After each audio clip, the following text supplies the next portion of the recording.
আসসালামু আলাইকুম বন্ধুরা। আজকের সকালে চলে আসলাম মাঠে ঘাস কাটতে এবং দেখতেই পাচ্ছেন আমি কত সাবধানতার সহিত ঘাস কাটছি। একটু এদিক ওদিক হয়ে গেলে আমার কাস্তে চালানো দেখছে আঙুল এপার ওপার হয়ে যাবে।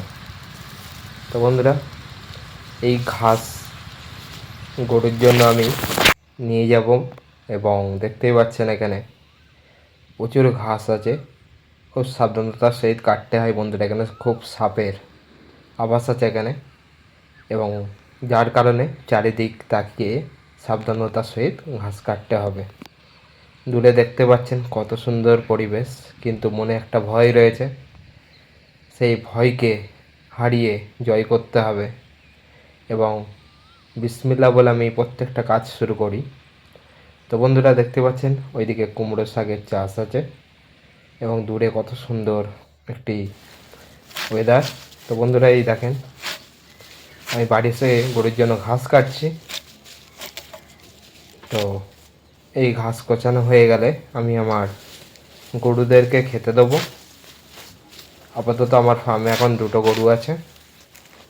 একটি গরু কুরবানি ঈদের মধ্যে বিক্রি করে দেবো এবং একটি গাভী গরু আছে, সেই গাভী গরুটাকে আমি রেখে দেবো। কারণ বেশি গরু আমি এখন পালতে চাই না, যতটুকু পালবো অল্পর মধ্যে। তো বন্ধুরা, আপনাদের কী মনে হয়, গরুটাকে আমি বিক্রি করে দেব না রেখে দেবো? আপনারা যদি বলেন যে রেখে দিতে, তাহলে আমি ভাবনা চিন্তা করে অবশ্যই রাখবো। এবার আপনারা যদি বলেন না রাখতে, তাহলে আমি সেল করে দেবো। এই গরুটা 5 মাসের গাভীন গরু। মোটামুটি সেপ্টেম্বর মাসের দিকে একটি নতুন ফুটফুটে বেবি হবে এবং কত সুন্দর সে ঘাস খাচ্ছে দেখেন বন্ধুরা। আর ওইদিকে দেখেন আমার গোল, মানে গরুর গোলটা সবসময় আমি পরিষ্কার পরিচ্ছন্ন রাখতে পছন্দ করি। তারা রোগ জীবাণুর হাত থেকে বাঁচবে।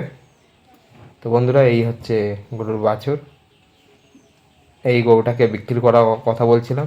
যদি মনে হয় যে আপনারা বলেন যে রেখে দিতে, তাহলে অবশ্যই রেখে দেবো। অবশ্যই কমেন্ট করে জানাবেন এবং আজকের এই ভিডিওটি বন্ধুরা আপনাদের সামনে তুলে ধরলাম, কেমন লাগলো অবশ্যই কমেন্ট করে লাইক, কমেন্ট, সাবস্ক্রাইব অবশ্যই করতে ভুলবেন না। দেখা হবে আবার পরের ভিডিওতে। আল্লাহ হাফিজ।